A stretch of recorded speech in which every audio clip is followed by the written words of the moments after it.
Josh. Welcome to the 20-Minute Career. Thanks for having me, Jane. Today we're exploring the trade sector and we're chatting to you about your businesses, Platinum Electricals and Jet Black Plumbing. You are the founder and the CEO. So can you tell us a little bit about how and where you started? Yeah, no props. So for me, it was very raw beginnings. I'd finished year 10. I started as a 15-year-old, did my apprenticeship, and then I was a tradesman at 19, and then started my business at 22 years of age. I didn't know anything about business. I thought it was a good idea.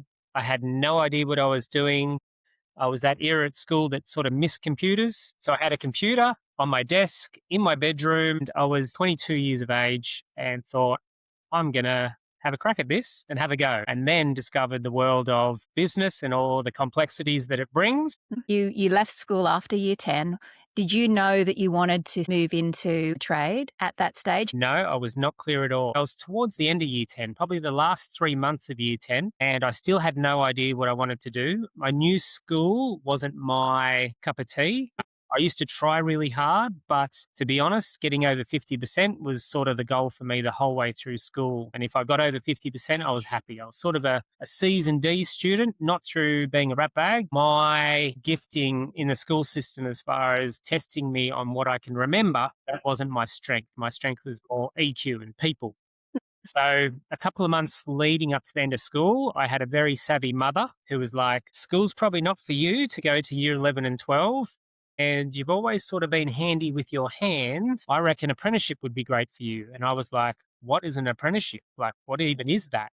And at the time, I used to love like pulling apart radios. I'd never be able to fix them. I just used to enjoy pulling them apart and see what's going on. And mum said, I reckon you'd be a good electrician.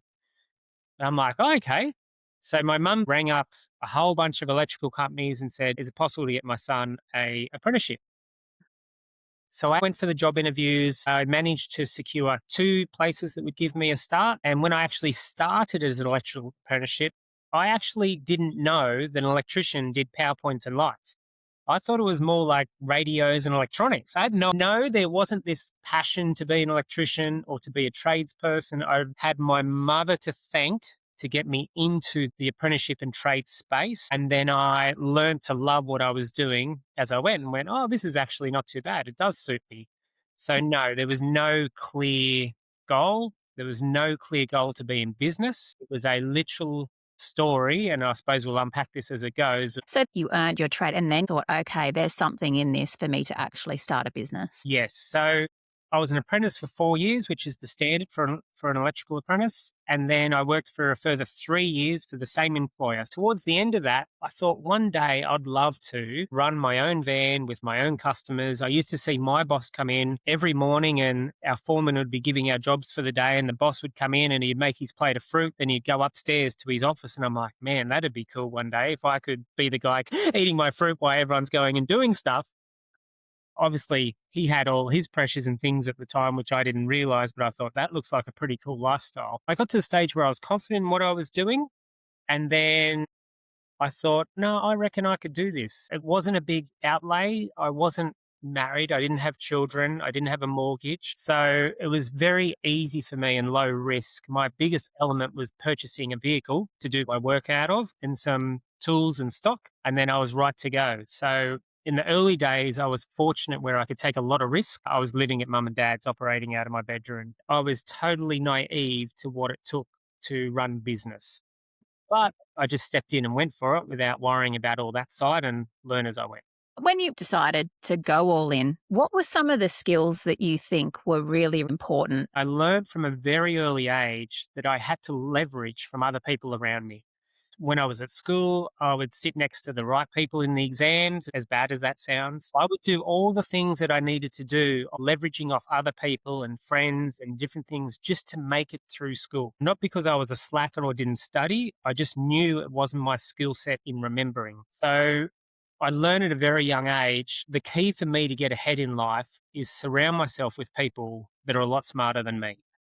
So I learned those skills through school. Didn't realize at the time that I was learning those skills, but I knew that I was good with people. I knew that my EQ, not so much my IQ, was strong and I was good with people. And I suppose that gave me the courage or confidence to go, okay, I know my craft well. I know how to work with people, have good relationships and good conversations. Mm. And I think between that combination, that gave me confidence to go, no, I think I can. And also, I say to a lot of people these days that if you can get into business younger before you've got huge overheads with either kids or school fees or mortgages, it's actually a lot easier.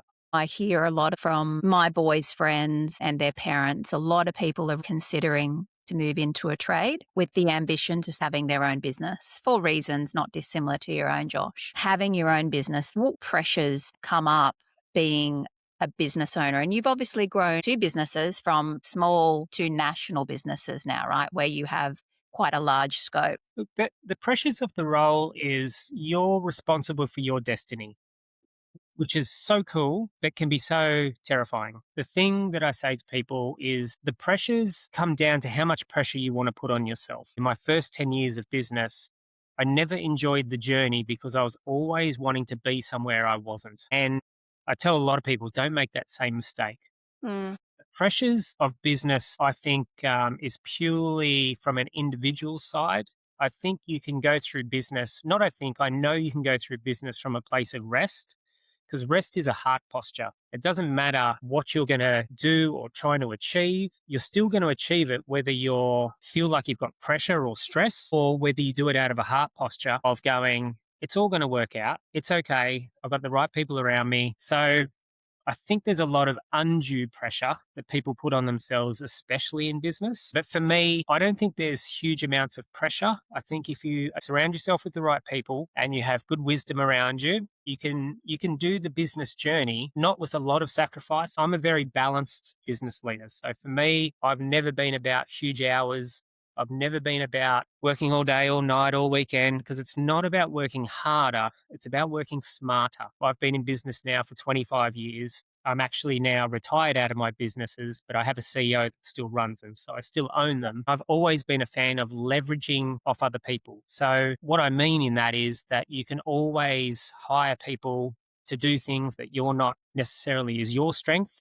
I always say, focus on your strengths and delegate your weaknesses. But I think, yeah, it's business, I think, has this misconception that it's about huge hours and huge sacrifice. And I don't think it's that at all. It hasn't been my experience or my journey. And for me, business has been a fantastic journey. Yes, there's seasons where it's tough and it's hard and you got to work hard. Don't get me wrong. It's not all fairy tales, but it's one of the most coolest journeys you can go on in starting your business. It's the best self-development tool in the world. It will challenge you from all areas, but it can bring so much fulfillment to your life and family in doing it well.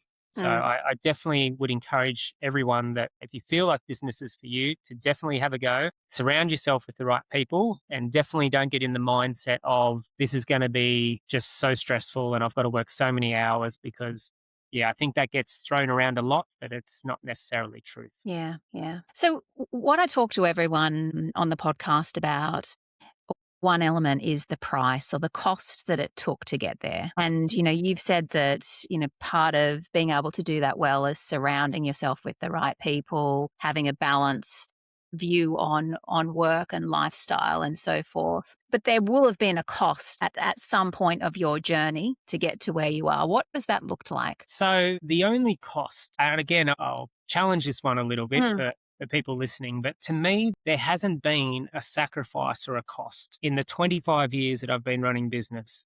There's been hard times, but I've made sure that I was purposeful in making sure that my family didn't sacrifice. I've been at every school event. Yes, there were some seasons where I had to do a Saturday or a Sunday here and there, but to me, there was no big sacrifice or cost. I suppose some of the sacrifices are to your own ego, because business can quickly put you in a place where you can get to sometimes being prideful, where you can quickly get humbled by either your customers or your staff. So, yeah, to me, there hasn't been a big sacrifice or a big cost. Yes, there's times when I thought I'm going to lose everything. Yes, there's been times when I thought, what on earth am I doing this for? This is craziness. There's times when I've challenged myself, but is there anything where I've actually had any regrets or anything that I would change necessarily? Not so much. To me, work-life balance is everything in Mm. business. If you've got a business, the whole reason we get into business is to have that lifestyle. Sometimes people become married to their business and forget that they actually got into business to have more freedoms, and whether that's time or financially. Yeah, so I've been very purposeful, and I encourage anyone getting into business is to definitely focus on work-life balance. Would you say why you're able to sort of say, well, the pressures, yeah, they're there, but I've managed it.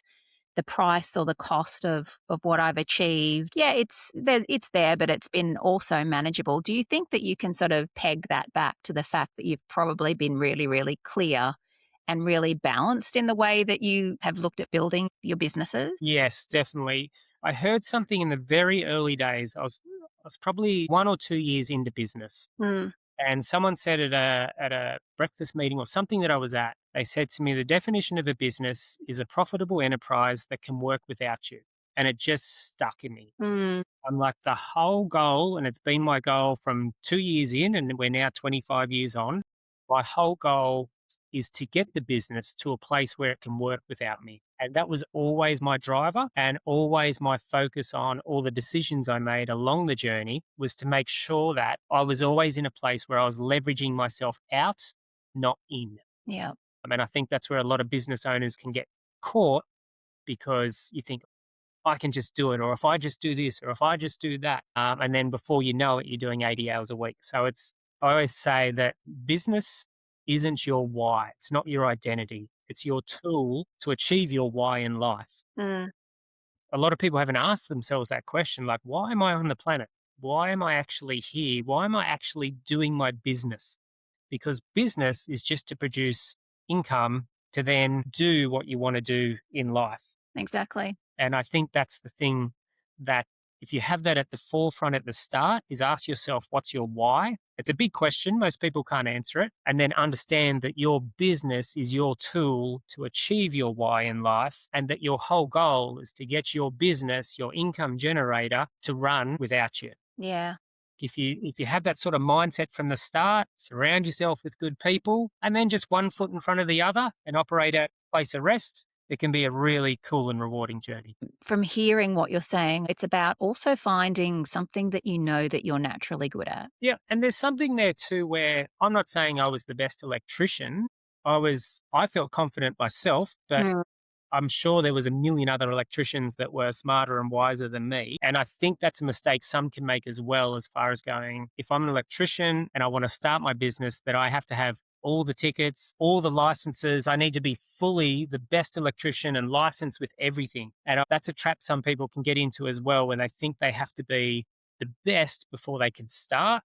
Mm. I always say you can always hire where you're lacking. Again, focus on your strengths and delegate your weaknesses. So where you're lacking or where your weaknesses are in a particular area, just understand when you're in your own business, you can hire someone who's highly skilled in that area that supplements your weakness. So don't think you have to be the best to start business either. You've mentioned a number of the payoffs that you've been able to or to achieve. You've been able to retire early. If you were to sort of highlight the top few things that you sort of would think or consider as the biggest payoffs as being a small business owner, apart from those couple, what else would you include? Payoffs for me have been that I've been able to have lifestyle the whole journey. So in all the different seasons of life, which sometimes you don't think about when you're really young, but in your 20s, it's sort of your building season. And then possibly in your 30s, you might be having children.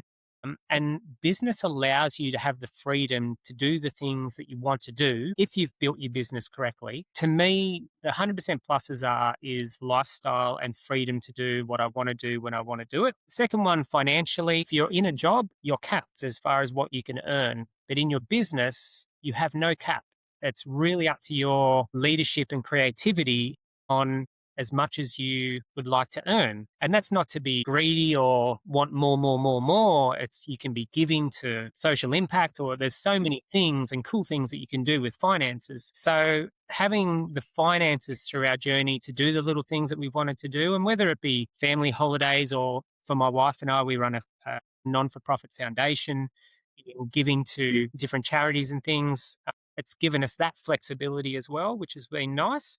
So yeah, time, financial, and then also the third one, which is probably one of my favorites, is actually seeing my team. We have a staff of just over 100, but seeing them achieve their goals and seeing them buy their first house or seeing them accelerate in their career. Most people I look at in my office have come from a place where I was on the tools. I'm a big fan of taking people and raising them up. So that is a huge one when you see your team actually hitting their goals and taking on some of the things that you bring into play, because I'm very big on that even with my team. It's not just a principle for me, work-life balance, but if I live by that, it's not fair that my team don't live by that. So we're very big on creating that flexibility and time for our team as well. I love that. We've got 5 quick questions that I'll wrap up with. So if you're ready to go, we'll kick that off, Josh. Ready to go. Let's do it.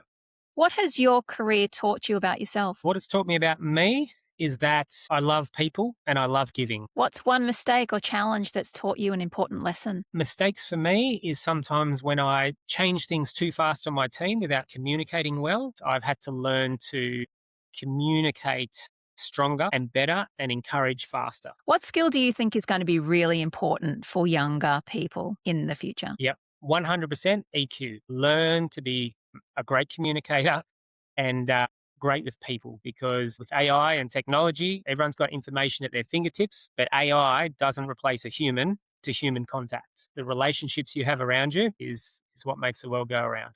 What excites you most about where the whole trade industry is moving towards? I am such a lover and fan of the trades. My middle son is now an apprentice himself.